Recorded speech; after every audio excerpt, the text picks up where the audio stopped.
कि जिन लोगों के मंसूबे हैं कि ये हिंदू राष्ट्र बनेगा, मैं उनको बता देना चाहता हूं, चाहे वो कितनी ही बड़ी ताकत हो, चाहे वो कितने ही बड़े पद पे हो, अरे अगर ताकत है तो एक गांव को भी हिंदू राष्ट्र बना के दिखाओ तो मैं मान लूंगा। अगर हिंदू राष्ट्र बनने की बात आएगी तो मैं दावे के साथ कहता हूं कि हिंदू राष्ट्र मेरी लाश पर बनेगा, जिंदा रहते हुए हिंदू राष्ट्र नहीं बन सकता। जय संविधान। जय संविधान। ये देश इस संविधान से चल रहा है, ये संविधान है, ये देश इस संविधान से चल रहा है। तो आप सोचिए, यहाँ पे मनुस्मृति या किसी भी अन्य ग्रंथ का भारत के अंदर अब कोई स्थान नहीं है, कोई भी स्थान नहीं है। और आप ये जान लीजिए कि जिन लोगों के मंसूबे हैं कि ये हिंदू राष्ट्र बनेगा, मैं उनको बता देना चाहता हूं, चाहे वो कितनी ही बड़ी ताकत हो, चाहे वो कितने ही बड़े पद पे हो, अरे अगर ताकत है तो एक गांव को भी हिंदू राष्ट्र बना के दिखाओ तो मैं मान लूंगा। अगर हिंदू राष्ट्र बनने की बात आएगी तो मैं दावे के साथ कहता हूं कि हिंदू राष्ट्र मेरी लाश पर बनेगा, जिंदा रहते हुए हिंदू राष्ट्र नहीं बन सकता। क्योंकि जिस हिंदू राष्ट्र में हम लोगों ने 3000 साल से छुआछूत झेली है, जातिवाद झेला है और पाखंड और अंधविश्वास को जन्म दिया है, जिस जाति के लोगों ने आज पूरी दुनिया में डंका बजा रखा है, लेकिन हमारे ही कुछ साथी अपने स्वार्थ के कारण सरकार में जाके आप पूरे समाज को धोखा देने का काम किया है। मैं अपने मुंह से उनका नाम लेना भी पसंद नहीं करता। उन हर हालत में हमें अपनी महिलाओं का सम्मान करना है और इसकी शुरुआत आप लोग अपने घर से कीजिए।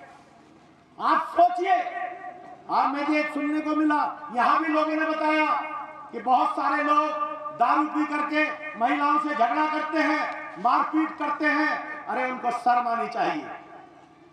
आज एक बात बताओ, सारे जितने इस पंडाल में बैठे हो, अगर मैं आपसे कुछ मांगू तो मुझे दोगे?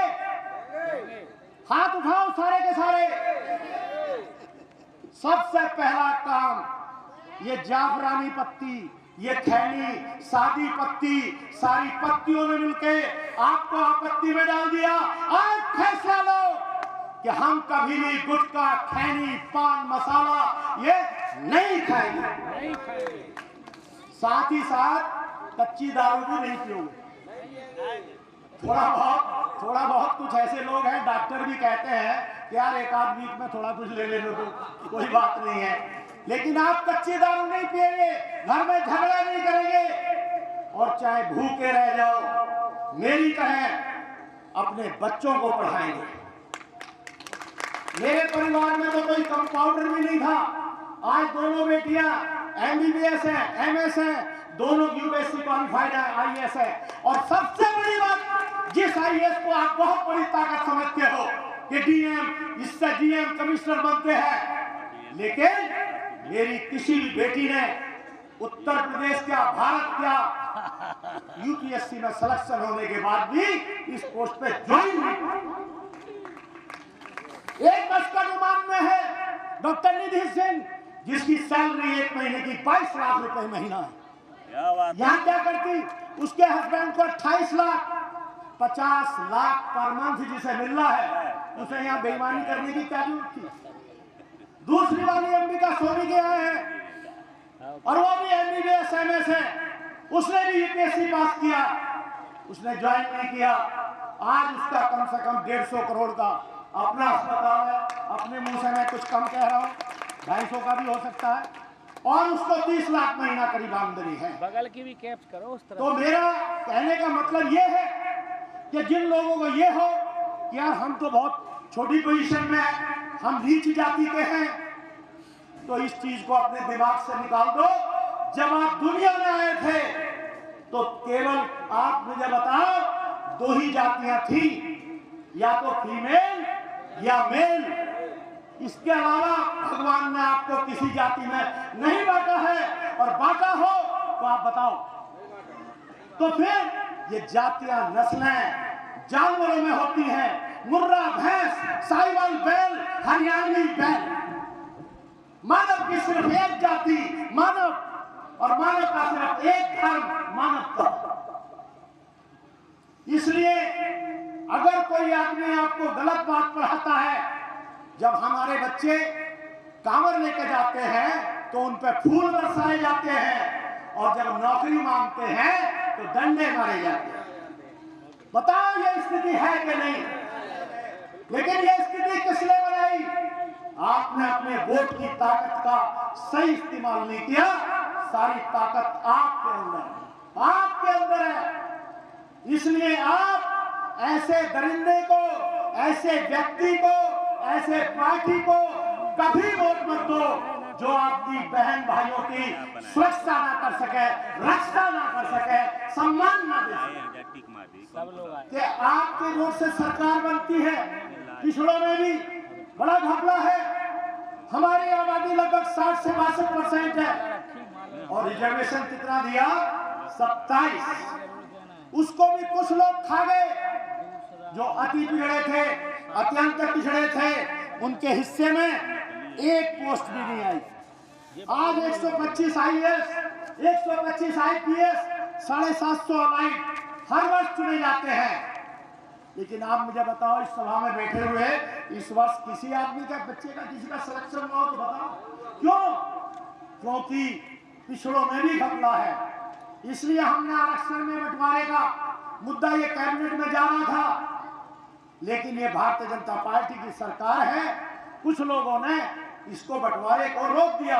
लेकिन मैं उनको बता देना चाहता हूं, यदि इस मुद्दे को रोकोगे तो सरकार दोबारा आपकी कभी आ नहीं पाएगी, चाहे कुछ भी कर ले। इसलिए यदि जरा सी भी समझदारी है तो सामाजिक न्याय समिति की रिपोर्ट पिछड़े 7%, अति पिछड़े 9%, अत्यंत पिछड़े 9%, 11% अति पिछड़े, अत्यंत पिछड़े 9%।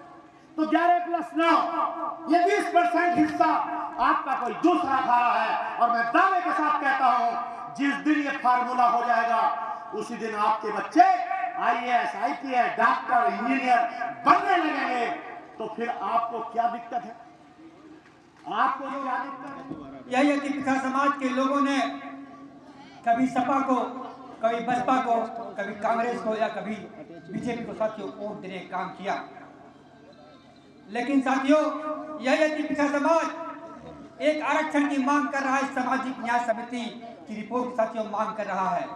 सभी राजनीतिक पार्टियों में साथियों के गले की हड्डी बन चुकी है। वह जानते हैं जिस दिन यह अति पिछड़े समाज को हिस्सेदारी मिल जाएगी, उसी दिन से साथियों अति पिछड़े समाज के बच्चे साथियों IAS, PCS, डिप्टी कलेक्टर साथियों बनना शुरू हो जाएंगे। कुछ राजनीतिक पार्टियां इस आरक्षण का विरोध कर रही हैं, लेकिन साथियों यह भागीदारी न्याय मोर्चा के मंच पे जितने भी साथियों नेता बैठे हैं, उन्होंने संकल्प लिया है, जब तक यह गरीब शोषित अति पिछड़े समाज को उसके हिस्सेदारी नहीं दिला देंगे, तब तक साथियों चैन से मानेंगे नहीं। साथियों, भागीदारी न्याय मोर्चा के साथियों ये तीसरी जनसभा है। पहली जनसभा साथियों फतेहपुर में बाबूराम पाल जी के नेतृत्व में साथियों हुई। दूसरी जनसभा जौनपुर भारतीय मानव समाज पार्टी साथियों नेतृत्व में साथियों। आज साथियों तीसरी जनसभा हमारे बड़े भाई रमेश चंद्र निषाद जी, वीर फूलन देवी जी के संगठन साथियों हो रही है।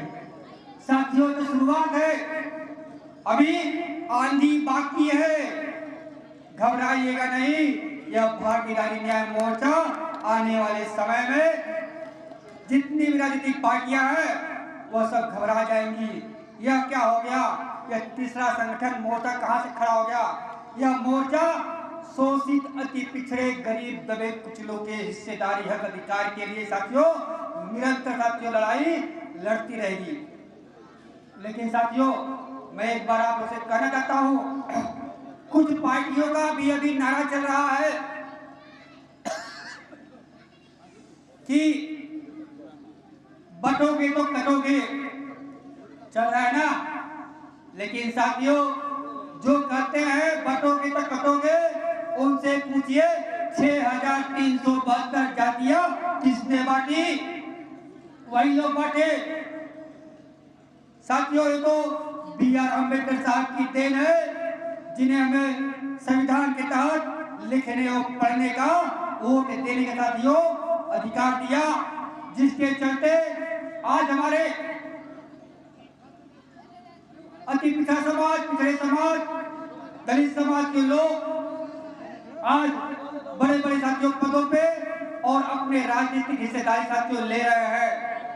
कहीं यह भारतीय जनता पार्टी को डर है कि यह जाग न जाए